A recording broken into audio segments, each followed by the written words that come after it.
আসসালামু আলাইকুম রহমতুল্লাহি ওবরকাতুহু। সম্মানিত দর্শক, বিএনপির চেয়ারপারসন বেগম খালেদা জিয়া চিকিৎসার জন্য লন্ডন গেলেন। তার এই লন্ডন গমন রাজকীয় কায়দায় হয়েছে। কেবলমাত্র রাজকীয় বললে হবে না, আনুষ্ঠানিকতা, তারপর মন মানসিকতা এবং পরিবেশ পরিস্থিতি সমস্ত কিছুর মধ্যেই ছিল মনে হচ্ছে যে কিং অর কুইন, রাজা বা রানী, তিনি সগৌরবে দেশের বাইরে যাচ্ছেন। তাকে বহন করার জন্য কাতারের যে আমির, তিনি তার ব্যক্তিগত বিমান বহরে যে এয়ার অ্যাম্বুলেন্স রয়েছে, বিলাসবহুল এয়ার অ্যাম্বুলেন্স, এরকম একটি সুসজ্জিত এয়ার অ্যাম্বুলেন্স, যেখানে ডাক্তার, মেশিনপত্র, তারপর এই বিমান যাত্রায় একজন অসুস্থ মানুষের যত রকম সাপোর্ট দরকার, পরিপূর্ণ সাপোর্ট সহ বিশ্বের সবচেয়ে বিলাসবহুল এবং সবচেয়ে অত্যাধুনিক, যেটি কাতারের আমির স্বয়ং তার নিজের জন্য ব্যবহার করেন, এরকম একটি এয়ার অ্যাম্বুলেন্সে করে বেগম খালেদা জিয়া লন্ডনে যাচ্ছেন। এবং যাত্রাপথে তিনি কাতার যাবেন এবং সেই কাতারে যখন তিনি যাত্রা বিরতি করবেন, সেখানে তার সঙ্গে দেখা করার জন্য স্বয়ং আমির আসবেন। তো বিএনপি যারা করেন, সমর্থন করেন, তাদের জন্য এ খবর, এই দৃশ্য রীতিমতো গর্বের। তাদের বুকের ছাতি অনেক বড় হয়ে গিয়েছে। আনন্দে তারা উদ্বেলিত, উল্লসিত যে তারা যার রাজনীতি করেন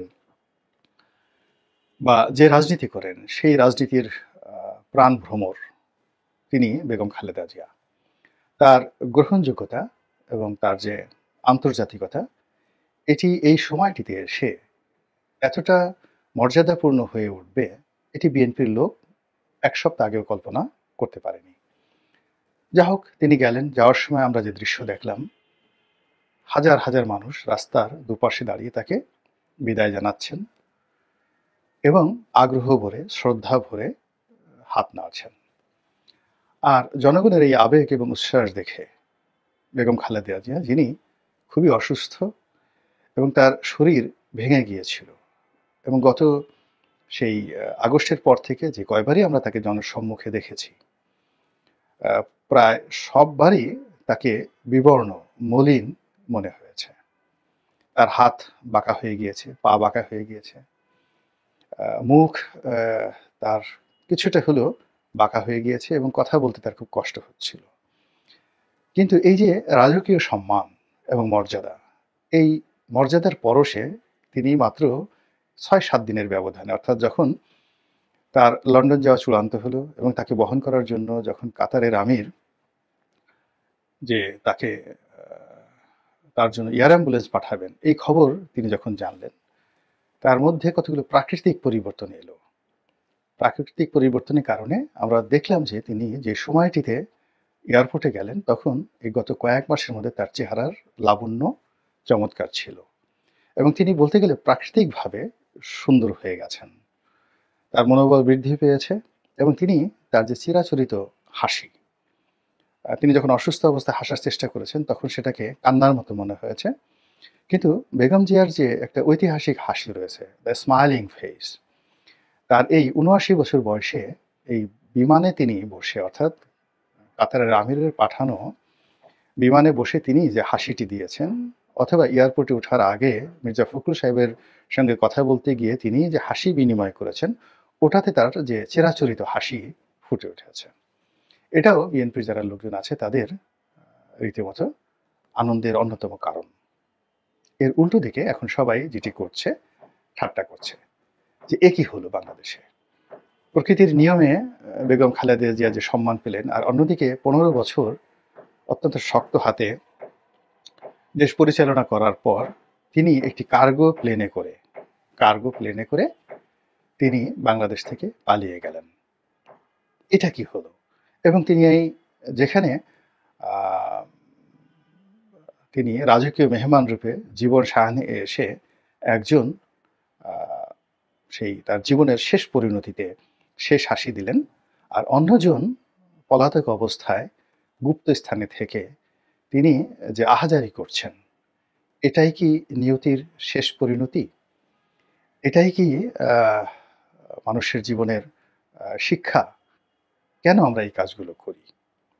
তো এখানে সব ঠিকই আছে। এর কারণ হলো যে মানুষ সবসময় বিজয়ীর পক্ষে থাকে।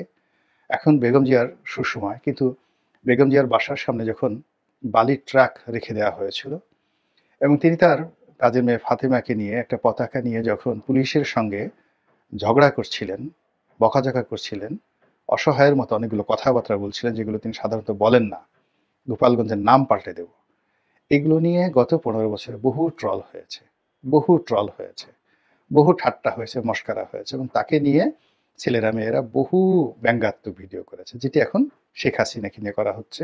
ছোট ছোট বাচ্চারা আপা আসেন, সীমান্ত পাড়ি দেন, তারপরে শেষে অনেক ট্রল হচ্ছে তাকে নিয়ে, এবং এটাই নিয়তির নির্মম পরিহাস। কিন্তু এখানে যেভাবে বলা হচ্ছে, যেভাবে বলা হচ্ছে, মানে শেখ হাসিনাকে যেভাবে কার্গো বিমানে করে পালিয়ে যেতে হয়েছে, বা তিনি এখন গুপ্ত অবস্থায় আছেন, এই বিষয়টিকে যতটা তাচ্ছিল্য করা হচ্ছে, আমি এর সঙ্গে একমত নই। এটা একমত নই এ কারণে, বাস্তবতা যদি আমরা বুঝতে পারি এবং বিএনপি থেকে শুরু করে আওয়ামী বিরোধী যারা শক্তি আছে তারা যদি বাস্তবতা বুঝতে পারেন, তাহলে তুলনামূলকভাবে ক্ষয়ক্ষতি কম হবে। প্রথমত, শেখ হাসিনার জমানাতে, তার আগে পরে তার মতো যারা উচ্ছেদ হয়েছেন, যেমন ধরুন মার্কোস, ফার্ডিনান্ড মার্কোস ফিলিপাইনের, তারপরে ধরুন নিকোলাই চাসেস্কু, বেন আলী, কিংবা ধরুন এই যে আমাদের যে শ্রীলঙ্কার রাজাপাকসে, তারপর তারও আগে রেজা শাহ পাহলভী। তো সবচেয়ে বড় ব্যাপার হলো যে পালানোর ওই ক্ষণটি, পতনের ওই ক্ষণটি যদি অন্য সবার সঙ্গে তুলনা করেন, ইভেন হিটলারের সঙ্গে, মুসলিনের সঙ্গে, সেক্ষেত্রে আপনার মনে হবে যে শেখ হাসিনার পালানোর, দেশ ত্যাগের ঘটনাটি অন্য সবার চাইতে আলাদা, এবং অন্যরা যদি ফকিরের মতো পালিয়ে থাকে, তিনি আসলে রাজার মতো পালিয়েছেন। বাংলাদেশের সেনাবাহিনীর একটা সামরিক বিমানে করে মিলিটারি প্রোটোকলে, মিলিটারি প্রোটোকলে তিনি ঢাকা বিমানবন্দরে গেছেন। তারপর সেই বিমানবন্দরের যে সামরিক বিমান, এটা কার্গো বিমান নয়, মিলিটারি বিমান, যাত্রীবাহী বিমানের চাইতে মিলিটারি বিমান সব দিক থেকে নিরাপদ, দ্রুতগামী। এই মিলিটারি বিমানে করে তিনি যখন গিয়েছেন, যারা এই বিমান চালিয়েছেন তারাই এই বিমানের নিরাপত্তা নিশ্চিত করেছেন। এবং এই বিমান যখন বাংলাদেশের সীমানা পাড়ি দিয়ে ভারতে গেছে, তখন ভারতের জঙ্গি বিমান, রাফায়েল বিমান দিয়ে, প্রোটোকল দিয়ে, নিরাপত্তা দিয়ে তাকে দিল্লিতে নিয়ে যাওয়া হয়েছে। যে ঘটনা কোনো অবস্থাতেই, কোনো অবস্থাতেই অন্য যারা পরাজিত, পলাতক, পতিত স্বৈরাচার, তাদের সঙ্গে তুলনা করা যাবে না। এক, তিনি ভারতের মতো একটা শক্তিশালী রাষ্ট্রের রাজকীয় মেহমান হিসেবে আছেন। এ সম্মান নওয়াজ শরীফ পায়নি, এ সম্মান অন্য কোনো স্বৈরশাসক কখনো পাননি। এবং কোনো রাষ্ট্র শেখ হাসিনাকে যেভাবে ওন করছে ভারত, দলমত নির্বিশেষে, এভাবে অতীতে যারাই কোনো রাষ্ট্রে আশ্রয় নিয়েছেন, সেটা বেনজির ভুট্টো বলেন, নওয়াজ শরীফ বলেন, আসিফ আলী জারদারি বলেন, এমনকি তারেক রহমান সাহেব এখন লন্ডনে আছেন, লন্ডন বা ব্রিটিশ সরকার তাকে ওভাবে ওন করছে না যেভাবে ভারতের মতো একটা পরাশক্তি শেখ হাসিনাকে ওন করেছে। দ্বিতীয়ত, শেখ হাসিনাকে যে আশ্রয় দিয়েছে, তারা তাকে কোনো বস্তিতে রাখেনি।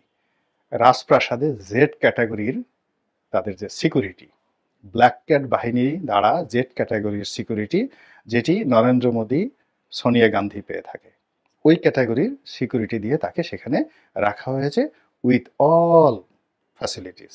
একটি রাজকীয় মেহমান যেভাবে থাকেন ওভাবেই তাকে রাখা হয়েছে। এবং তাকে রাজনীতিতে পুনর্বাসন করার জন্য, বাংলাদেশে ফেরত পাঠানোর জন্য, আওয়ামী লীগকে, যাকে বলা হয় আবার ক্ষমতায় বসানোর জন্য, বাংলাদেশের সঙ্গে ভারত যে নজিরবিহীন শত্রুতা শুরু করেছে, এবং ইউনূস সরকারকে যেভাবে নাস্তানাবুদ করে ছাড়ছে, এবং যেভাবে একের পর এক অবস্ট্রাগল তৈরি করছে, এবং যেভাবে চাপ তৈরি করছে, এইরকম ঘটনা বিশ্বের ইতিহাসে দ্বিতীয়টি ঘটেনি। None of the people. এর আগে যত শাসক পরিচিত, মানে যাকে বলে পালিয়েছে, যেমন ইয়ামেনের শাসক পালিয়েছেন সৌদি আরবে, তাকে আশ্রয় দিয়েছে। কিন্তু শেখ হাসিনার জন্য ভারত যেটা করছে, ইয়ামেনের জন্য সেটা সৌদি আরব করেনি। যুদ্ধ করেছে কিন্তু ওভাবে করেনি। তো এরকম অসংখ্য ঘটনা, সাদ্দামের মতো মানুষ, তারপরে লিবিয়ার গাদ্দাফির মতো মানুষ, সারা দুনিয়াতে তাদের ফাইন্যান্স ছিল, কিন্তু তারা সবাই আশ্রয়হীন। তো সে তুলনায় আপনি যদি তাকে বলেন সে পালিয়ে গেছে, কার্গো বিমানে আছে, অনেকে দেখা যাচ্ছে যে তাকে নিয়ে ট্রল করছে, সে দিল্লি রাস্তায় ভিক্ষা করছে এবং ভিক্ষা পাচ্ছে না, ইত্যাদি ইত্যাদি। তো আপনি একটা জীবন্ত রয়্যাল বেঙ্গল টাইগার ঘুরে বেড়াচ্ছে আপনার চারিপাশে, আর আপনি মুছে তা দিয়ে বলছেন যে রয়্যাল বেঙ্গল টাইগারকে তাড়িয়ে দিয়েছি। This not the fact. আপনি ঘরের মধ্যে বসে আছেন, চারিদিকে আপনি যদি বিষধর গোকরা সাপ আপনার থাকে উন্মুক্ত অবস্থায়, আর আপনি ঘরে খিল লাগিয়ে বসে থেকে বললেন তাড়িয়ে দিয়েছি। আমি মনে করি যে আওয়ামী লীগ সম্পর্কে, শেখ হাসিনার সম্পর্কে ঠাট্টা করেন, মস্কারা করেন, কিন্তু তার সঙ্গে সঙ্গে আওয়ামী লীগ, ভারত, জনমত এবং শেখ হাসিনা, তার অভিজ্ঞতা, তাদের টাকা পয়সা সে চুরি করে হোক, যেভাবে হোক হোক, তাদের ব্যবসা বাণিজ্য যা কিছু রয়েছে এইগুলোকে কাউন্ট করে তারপর নিজের অবস্থান সুসংহত করুন। Otherwise otherwise all on a sudden কিতে কি হয়ে যায়, এটা আপনি আমি একটা হয়তো উফ শব্দ বলারও সময় পাবো না, যেভাবে শেখ হাসিনা পাননি। আল্লাহ আমাদের সবাইকে বাস্তব পরিস্থিতি বোঝার তৌফিক এনায়েত করুন এবং পরিবেশ পরিস্থিতি অনুযায়ী সিদ্ধান্ত নেওয়ার তৌফিক এনায়েত করুন। আসসালামু আলাইকুম রহমতুল্লাহি ওয়া বারাকাতুহু।